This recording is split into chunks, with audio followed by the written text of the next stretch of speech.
السلام عليكم واهلا وسهلا بكم ورابع حلقات شرح الجرامر والقواعد للغه الانجليزيه. النهارده ان شاء الله هشرح لكم شرح كامل لزمن المضارع المستمر البريزنت كونتينيوس على قناتي انجلش فلوج. لو لسه ما اشتركتش معايا مستني ايه؟ اشترك دلوقتي حالا معايا في القناه وفعل الجرس كمان علشان يوصلك دروسي كل يوم. يلا بينا نبدا.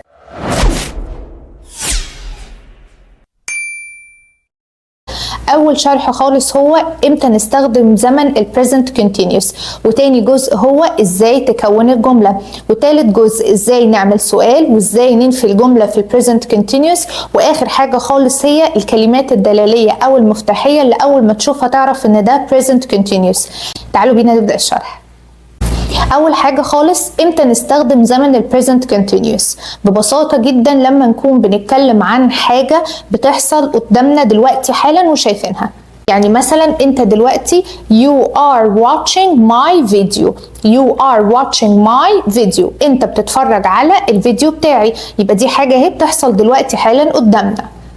تاني استخدام لما نكون بنتكلم عن حاجة بنخطط لها في المستقبل والخطة دي فيها شخص تاني أو طرف تاني.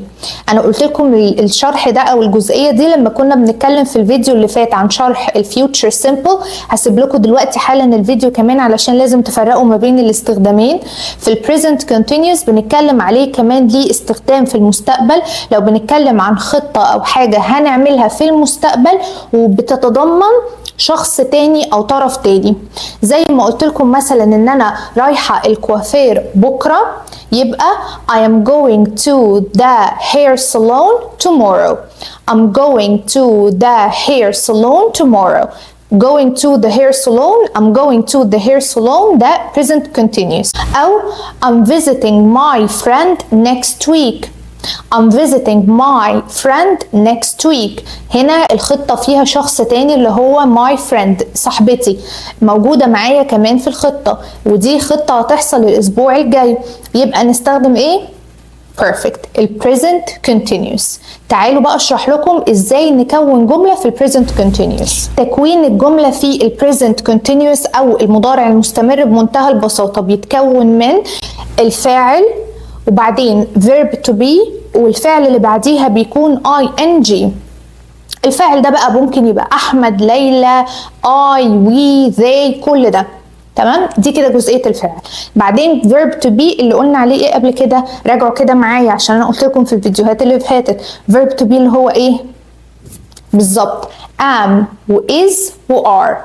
am مع ال I، is مع he و she و it، are مع ايه؟ you we they. حلو قوي. بعد كده الفيرب اللي بعديهم بيكون فيه ing اللي هو الجيرند، بنضيف فيه ing. وفي ملحوظه مهمه جدا جدا، الافعال اللي اخرها حرف الاي هنشيل الاي دي خالص ونحط ing. زي مثلا come coming، بنشيل الاي اللي في اخر come وبنحط ing. دي ملحوظه مهمه جدا لاضافه ing في الافعال. وفي استثناء كمان مهم جدا ولازم تعرفوه، هو الافعال اللي اسمها افعال اللي بتعبر عن الحاله، الستيت فيربس. الافعال دي ما ينفعش خالص تحط فيها ing. زي مثلا love، ما ينفعش اقول loving، لا بنقولها love، ما ينفعش يتحط لها ing. انا مش عماله احب، لا هو love بيتقال love كده على طول. او مثلا know اللي هي يعرف، ما ينفعش نقول knowing، لا هي برضو بتتقال know. hate اللي هي يكره، ما ينفعش نقول hating. كل دي افعال بتعبر عن الحاله، عن حالتك انت النفسيه، عن احساسك. زي برضو enjoy، انا بستمتع، ما ينفعش نقول I am enjoying. في استثناءات بسيطة جدا ممكن نحط ing دي، بس دي بتبقى في اللغة العامية اكتر، مش في النحو وفي القواعد وفي الانجليزي الصح. يعني ممكن نقول I am loving this song now، يعني انا حاليا في حالة ان انا بحبها اوكي، بس دي شويه بتكون لغه عاميه كده، زي ما احنا بنتكلم المصري العام كده، وفي اللغه العربيه الفصحى اللي المفروض بنعرف القواعد بتاعتها الصحيحه. فده كده الفرق، اللي هي افعال الستيت فيربس او افعال اللي بتعبر عن الحاله ما ينفعش نحط لها ing. ما تنسوش النقطه دي. تعالوا زي ما متعودين اشرح لكم بالاكزامبلز. اما نقول I am teaching English، اهو حاجه بتحصل دلوقتي. am teaching، I am teaching English، أنا بدرس إنجليزي. They are baking a cake. They are baking. They are baking a cake. هم دلوقتي في المطبخ واقفين وشغالين وبيعملوا الكيكة. We are driving home. We are driving home. احنا دلوقتي في العربية وسايقين ومروحين البيت، اهو حاجة بتحصل دلوقتي حالا. تعالوا اقول لكم بقى نقطة مهمة كمان جدا جدا، الفرق ما بين استخدام ال present simple وال present continuous.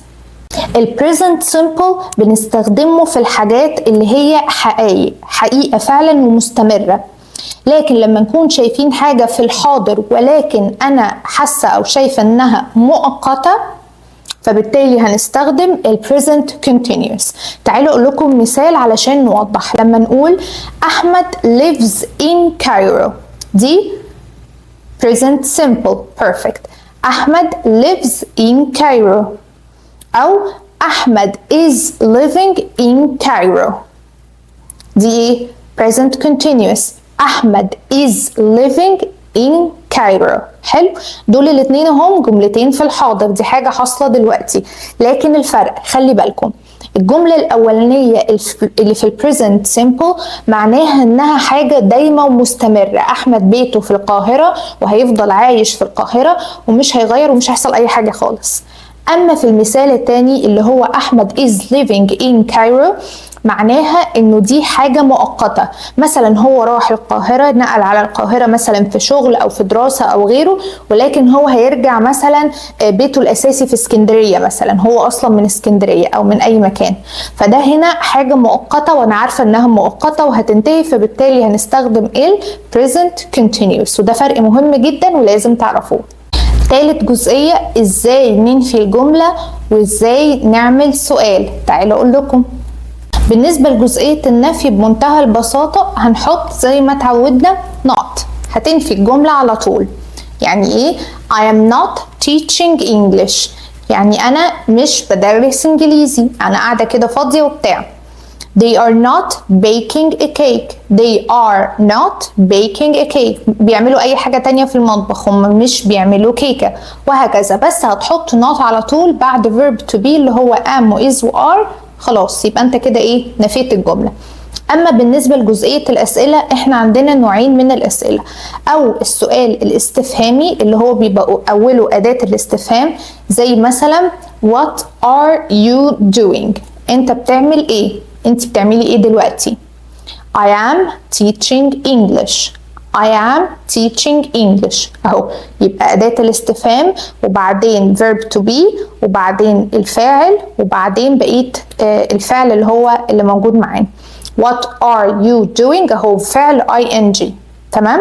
يبقى هقول الإجابة بتاعتها ايه؟ I am teaching English. ده أول نوع من الأسئلة. النوع التاني من الأسئلة اللي هو yes or no، اللي هنجاوب عليه بآه أو لأ، yes or no. زي ما احنا تعودنا في كل الأزمنة، وقولوها كده معايا وراجعوا معايا. هنعمل ايه؟ perfect، هنعكس على طول. Are you teaching English؟ Are you teaching English؟ فتكون الإجابة yes I am و no I am not. No I am not. يبقى هل انت بتدرسي انجليزي؟ Yes I am و no I am not. وخلي بالكم في السؤال I am حولناها لي are you، احفظوها كده على طول. I am حولها في السؤال لي are you كده، هي محفوظة كده. ممتاز، كده شرحنا كل حاجة ليها علاقة بزمن present continuous، وبقيلنا الكلمات المفتاحية أو الدلالية اللي أول ما تشوفها تعرف إن الجملة دي في present continuous. فأول لما تشوف كلمات زي now، at the moment، today، this week these days. كل ما تشوف الكلمات دي حاجات اهي بتحصل دلوقتي او في الوقت الحاضر او هكذا، يبقى دي على طول present continuous ونستخدم معاها زمن المضارع المستمر. بس كده نكون خلصنا الحلقة بتاعتنا النهاردة وشرحنا فيها زمن ال present continuous كامل بكل حاجة فيه، ايه هي استخداماته، ازاي نعمل الجملة، ازاي نعمل سؤال، وازاي ننفي الجملة، واخر حاجة خالص وهي الكلمات الدلالية او المفتاحية اللي اول ما تشوفها تعرف ان ده على طول present continuous. يبقى كده قلنا كل حاجة ليها علاقة بالزمن دوت. وطبعا ما تنسوش وهفكركم تاني تحت في الوصف هسيب لكم الحلقات كلها الخاصة بشرح قواعد الجرامر عندي على القناة علشان ما يفوتكوش اي حاجة خالص، ومستنية الامثلة بتاعتكم تحت في الكومنتس زي ما احنا متعودين تدوني امثلة على طول علشان اشوف التطبيق بتاعكم ومشاركتكم كمان معايا. ما تنسوش اعملوا لايك دلوقتي حالا للفيديو وشيروه لاكبر عدد من الناس عشان الكل يستفيد ان شاء الله، واشتركوا كمان في القناة وفعلوا الجرس، وان شاء الله اشوفكم في الحلقة الجاية باذن الله. باي باي.